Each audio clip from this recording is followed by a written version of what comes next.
Ok, donc nous venons de redémarrer et je voudrais juste aussi vous montrer ce petit menu là, au cas où vous ne le connaissez pas, mais en général quand on dit Plante, on peut récupérer le fichier le plus récemment perdu au travers de ce menu. Voilà. Donc nous étions à ici. The reality recall ramp.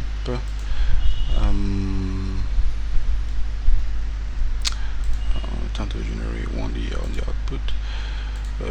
J'espère que bien ce truc va donner ce que je cherche. Non. Bref. Donc on va essayer de générer des couleurs. Pourquoi pas, je vais montrer ça, et pourquoi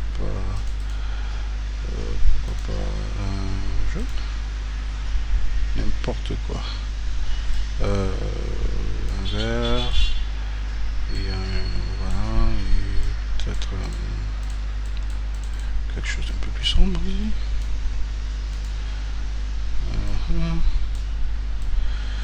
Bon, on va se contenter de ça pour le moment. Oups, échappe. Ok, donc ça nous permet au moins de voir voilà, nos streams de particules. On va revenir là.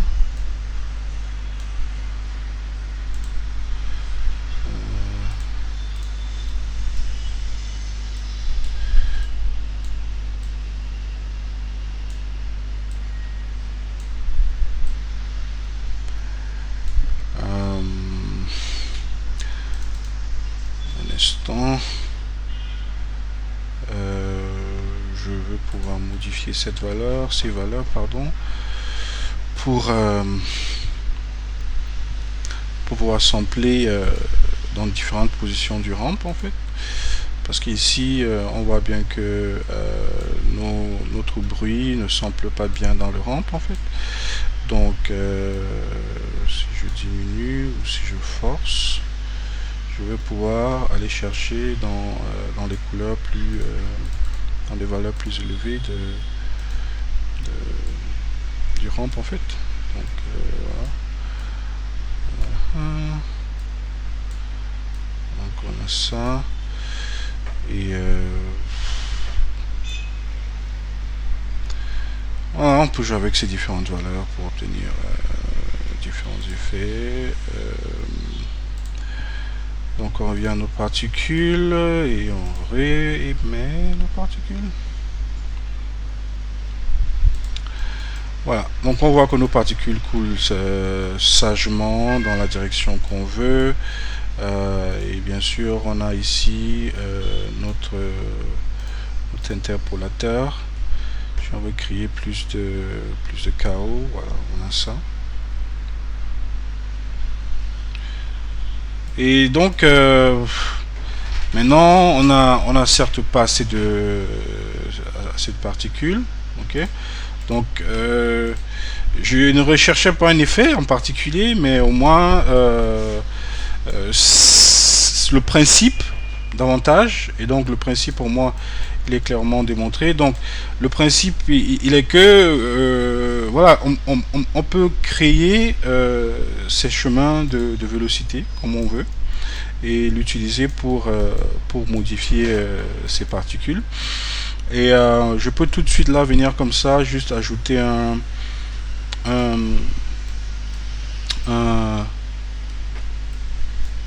curve par exemple.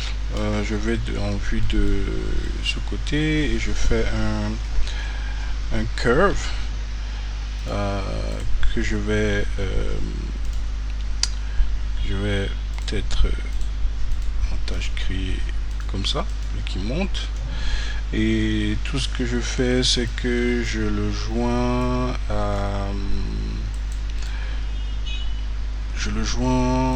aux particules à ce niveau, au tracé, au curve à ce niveau. On va voir ça, ce qui fait que quand je resample, j'ai ça. Et donc c'est donc intéressant de voir ce que celui-là peut créer. Ok, donc il est là, donc on va voir ce qu'il crée. Est-ce qu'on va en avoir qui vont essayer de monter vers là? Bien sûr, mais en même temps on a demandé que toute particule qui sort d'ici crève. Donc ce qu'on pourra faire, c'est tout simplement d'augmenter, mais en augmentant, bien sûr, on augmente notre champ de vélocité aussi. Donc c'est la conséquence de, voilà, de connecter tous ensemble. Donc on a ça et des particules qui montent en fait. Voilà. Maintenant, qu'est-ce qu'on fait? On augmente dans les quantités. Les particules font partie de ces choses. Voilà, quand ils sont intéressants seulement quand ils sont en grande quantité. Voilà. Donc on va créer plus de particules. Ici, on se cata sur le surface. Donc il nous faut distribuer plus de particules sur la surface. Donc on va venir soit faire plutôt 10 000 la seconde. On va voir ça.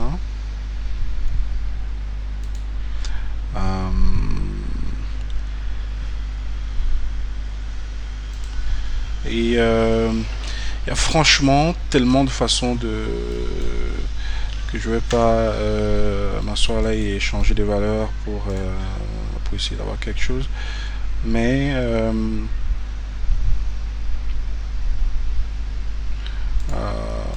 voilà ce qu'on a, quoi.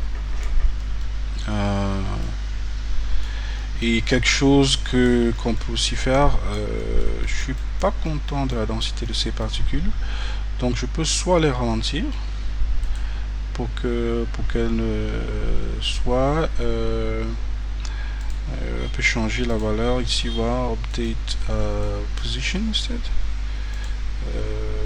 Qu'est-ce qu'on obtient ici? Final velocity. On va voir ça.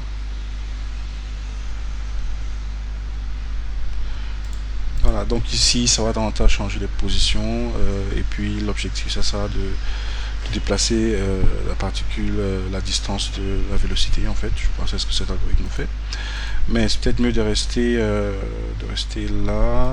On voit ce que ça donne. Si on descend là, qu'est-ce qu'on obtient?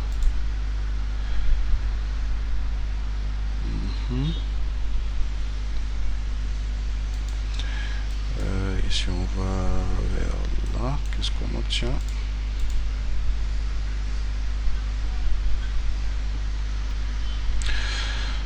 Ok, donc je vais gonfler le nombre de particules. Je vais faire un rendu. En ce moment, je vais plutôt les gonfler par rapport à la surface d'émission. Donc je vais faire scale by area et je vais cacher ce bonhomme là. Ici aussi, je veux cacher la grille et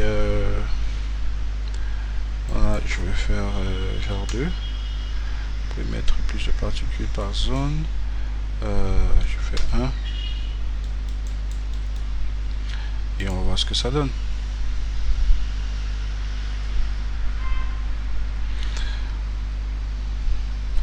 Voilà, on voit que tout de suite ça devient plus intéressant et bien sûr plus lent. Donc c'est peut-être le moment de commencer à faire nos caches, quoi. Et puis autre chose qu'on peut faire, c'est aussi de moduler le bruit ici. Et on fait ça en ajoutant tout simplement un paramètre de temps dans le bruit. Et l'un des moyens le plus rapide de le faire, c'est on va prendre on a le temps ici, donc on va créer un vecteur 4 des vecteurs v4 to vector to v4 vector to v4. Voilà, donc on va prendre la position, on va ajouter une quatrième dimension qui est le temps et comprenez maintenant d'où vient le nom cinéma 4D. C'est la position plus le temps pour créer un vecteur de 4 dimensions. Ouais. On va le dire comme ça en passant. Donc, on a le temps et... et le temps va avancer un peu vite, donc on va devoir le multiplier pour le contrôler un peu. Donc on a ça, et puis on émet ça, et qu'on appelle time multiplicateur de temps. Voilà, et on ressort. Et on voit d'abord ce que ça crée ici, avant de mettre nos particules. Par défaut, bien sûr, on multiplie par 0, ce qui ne donne jamais rien. Donc on recommence. Time.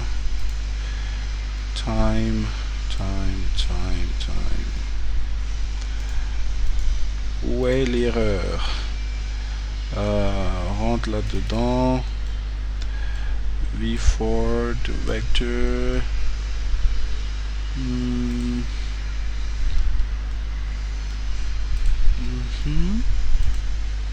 Si c'est ok. Apparemment tout est ok. Pourquoi est-ce qu'il ne bouge pas? Timeout, label time, default value 0.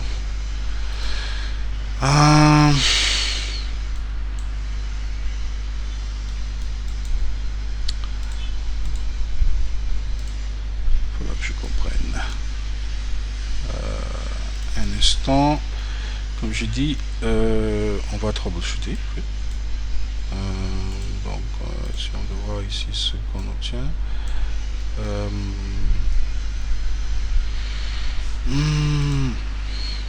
Ah, pardon. Oui, c'est bien ça. Oui. Tout est ok. Tout est ok. Bon, bruit à une dimension. On va générer interpolation roughness Berlin. En principe tout est ok. Bon, je crois que là je vais faire pause et je vais vérifier et puis je vous reviens. Voilà, on y revient. Le souci c'est tout simplement que voilà, j'ai pris un vecteur à 4 dimensions ici et j'ai pas changé mon entrée qui est supposée être une entrée à 4 dimensions.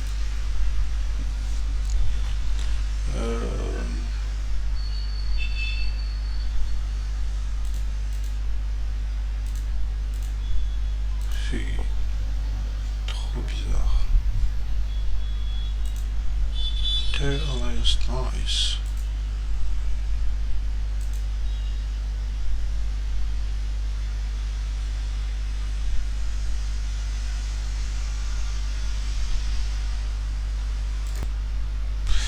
Donc le seul souci c'était que voilà, on a pris une sortie à 4 dimensions ici, mais ici on avait prévu que 3 dimensions d'entrée, donc on va corriger ça, on va faire 40 input. Bien sûr tout le monde va être content et on va générer notre bruit avec le temps y compris. Voilà. Donc on va constater que le temps va peut-être un peu trop vite, qu'on va multiplier pour le ralentir un peu. Et peut-être récupérer un peu plus de jaune aussi pendant qu'on y est. On va voir. Voilà.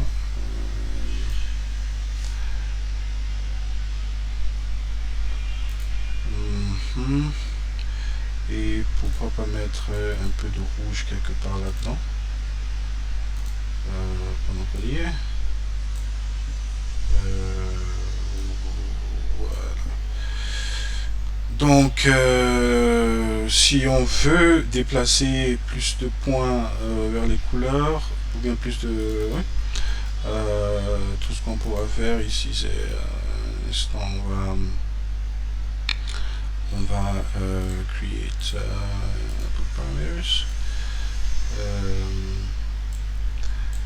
Et on va offset une dimension, on voit ce que ça donne. Ou bien tout simplement l'amplitude, on va remonter davantage aller vers ces valeurs là.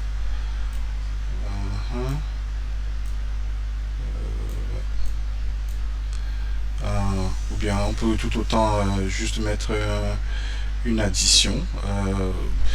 Je vais peut-être le faire parce que ce sont des on va dire c'est la mathématique de base en fait de Houdini. C'est cette façon on va dire de bousculer ou bien de pousser les valeurs vers quelque chose. Donc en faisant par exemple un simple add, ça j'en suis pas sûr, mais je pense que la logique tiendrait. C'est que voilà, au niveau de nos couleurs, je vais prendre ça et je vais mettre là et je vais ajouter une valeur ici. Et l'idée c'est que probablement en poussant cette valeur, ça va pousser l'ensemble des couleurs.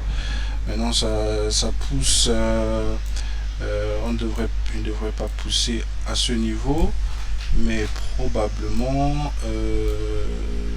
le bruit, probablement à ce niveau. On va voir. Voilà, donc si je pousse tout le monde à ce niveau, voilà ce qu'on obtient. Mais comme je dis, c'est la logique en fait de la mathématique de Houdini, c'est ces choses de comprendre ce qu'une addition, une simple addition va faire. Et ça. Donc, voilà. Donc en revenant bien sûr à nos particules, on a maintenant un émetteur qui s'anime un peu, et si on veut voir cela en vitesse, c'est peut-être un peu trop rapide. Le temps, notre multiplicateur de temps est là, on va diminuer un peu pour avoir ça. Voilà, donc on va émettre nos particules et on va voir ce que ça donne. Ça donne ça. Donc je vais faire pause et je vais faire une cache de quelques secondes et puis je vais vous revenir.